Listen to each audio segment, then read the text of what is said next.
नमस्कार। आज मैं आपके साथ बातचीत करूंगी उन बच्चों के बारे में जिन पर हमारा ध्यान इस तरह जाता है कि वो अगर क्लास में बाकी बच्चों के साथ पढ़ें तो मैं एक अच्छे अध्यापक कहलाऊं।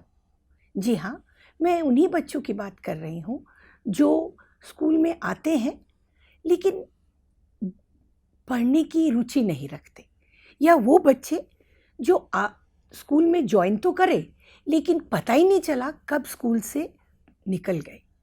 ये बच्चे जो पढ़ते ठीक से नहीं हैं या चले जाते हैं या आना ही नहीं चाहते स्कूल में, ऐसा क्यों? ये मॉड्यूल में हमने इस बात पर बहुत ध्यान दिया है क्योंकि बहुत सालों से आप और मैं और बहुत सारे हमारे जैसे लोग हिंदुस्तान के में स्कूल की शिक्षा पर में क्वालिटी की इम्प्रूवमेंट में बहुत सारा परिश्रम कर रहे हैं, लेकिन फिर भी जिन बच्चों की मैंने शुरू में बात की वो बच्चे हमारे सामने हैं। तो क्या करें और कैसे इन बच्चों को बाकी बच्चों के साथ पढ़ाएं और क्यों पढ़ाएं साथ?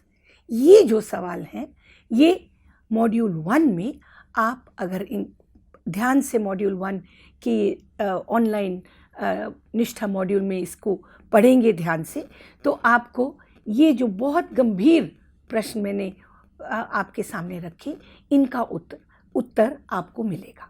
टीचर्स पूछती हैं हमें, क्या हमें इन बच्चों को बाकी बच्चों के साथ पढ़ाना चाहिए? मेरा और आपका तात्पर्य उन बच्चों के साथ है, फॉर एग्जाम्पल जिस बच्चे को जन्म से ही कुछ दिखता नहीं, क्या उसे बाकी बच्चों के साथ पढ़ना चाहिए? या वो बच्चा जो बाकी बच्चों की तरह दौड़ नहीं सकता, क्या कोई भी कारण रहा हो सकता है जन्म के बाद 2 साल का था, कोई एक्सीडेंट हो गया हो, आदि आदि, क्या इन 2 बच्चों को बाकी बच्चों के साथ पढ़ना चाहिए?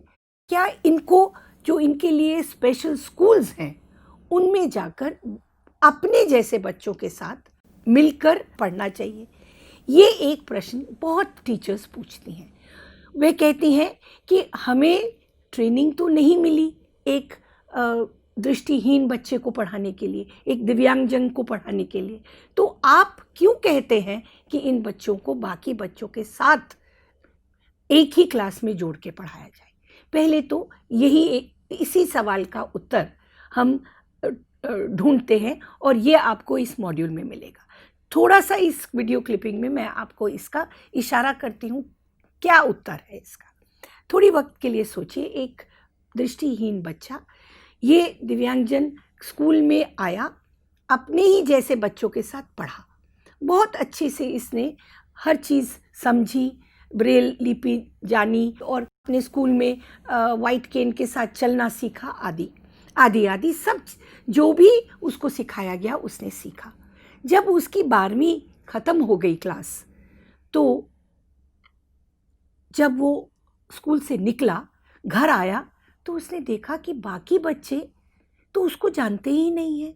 घर में सब अपने जो उसके मासी हैं, मौसा हैं, माता पिता है, दादा दादी हैं, वो सिर्फ कभी कभी उसको छुट्टियों में देखते थे, उनको भी उसके बारे में ज़्यादा सब कुछ नहीं पता। एक क्षण के लिए उसको ऐसा लगता है कि मैं यहाँ पर फिट नहीं होता, और बाकियों को लगता है ये अब हमारे साथ कैसे जिएगा, कैसे जाएगा मार्केट, इसको तो मार्केट का आसपास पता ही नहीं, कैसे जाएगा मेट्रो में, इसको तो मेट्रो का रास्ता ही नहीं आता, कैसे ढूंढेगा ये किसी का घर, ये तो इस माहौल में बड़ा ही नहीं हुआ। ये जो सवाल है ये बिल्कुल वाजिब है। इस बच्चे को बाकी बच्चों के साथ ही एक सोसाइटी में रहना है, हमारी सोसाइटी में बाकी बच्चों को भी इसके बारे में जानकारी होनी चाहिए, तभी ये बाकियों के साथ मिलकर हमारी सोसाइटी में बाकी बच्चों की तरह बड़ा हो सकता है।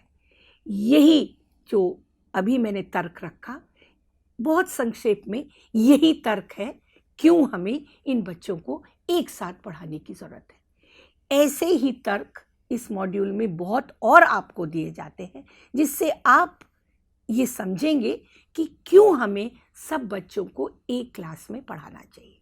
एक और तर्क जल्दी से बताते हैं आपको। जो रिसर्च है वो दुनिया भर की क्या कहती है? वो ये कहती है कि जब सब बच्चे साथ में पढ़ते हैं तो हर बच्चे की अचीवमेंट में वृद्धि होती है, हर बच्चे की होलसम डेवलपमेंट होती है। ये भी रीज़न है क्यों हम कहते हैं कि सब बच्चों को एक साथ पढ़ना चाहिए। बच्चों में भिन्नता आप घर में भी देखते हैं, स्कूल में अब ज़्यादा दिखती है। क्यों? क्योंकि हमारी लीगल एक्ट्स, हमारी पॉलिसी, हमारी कॉन्स्टिट्यूशन, बहुत सालों से हमने ये लोगों को बताने की कोशिश की है कि अगर बच्चा जहाँ पे भी वो रहता है, जो स्कूल है, उसमें उसका आना उसका हक है, हम उसको मना नहीं कर सकते ना। अगर ये हक हमने उसको सही तरीके से देना है तो हमें और आपको और मुझे और सभी स्टेक होल्डर्स को जो बच्चों के लिए काम करते हैं, ये जानना ज़रूरी है कि हमें उनको सब बच्चों को भिन्नता के साथ लेकर चलना है और अपनी क्लास में सबको साथ लेकर उनको पढ़ाना है। ये कैसे हो सकता है?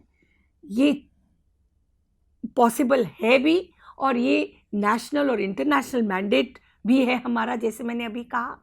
तो ये तभी हो सकता है अगर हम अपना मन बनाएं, हम अपनी एटीट्यूड बनाएं, हम ये समझें कि हर बच्चे का हक देना हमारा कर्तव्य है। और भिन्नता में गलतियां बच्चों में मत ढूंढें। हर बच्चे में कुछ उसकी स्ट्रेंथ होती है, हाँ ज़रूर वीकनेस भी होती है, लेकिन अगर हम स्ट्रेंथ्स पे बच्चे को बिल्ड करें क्लास में तो वो ज़रूर बाकी बच्चों के साथ ग्रो करेगा। एक दूसरे को समझेंगे बच्चे और एक दूसरे की स्ट्रेंथ्स और वीकनेसेस समझकर आगे चलेंगे।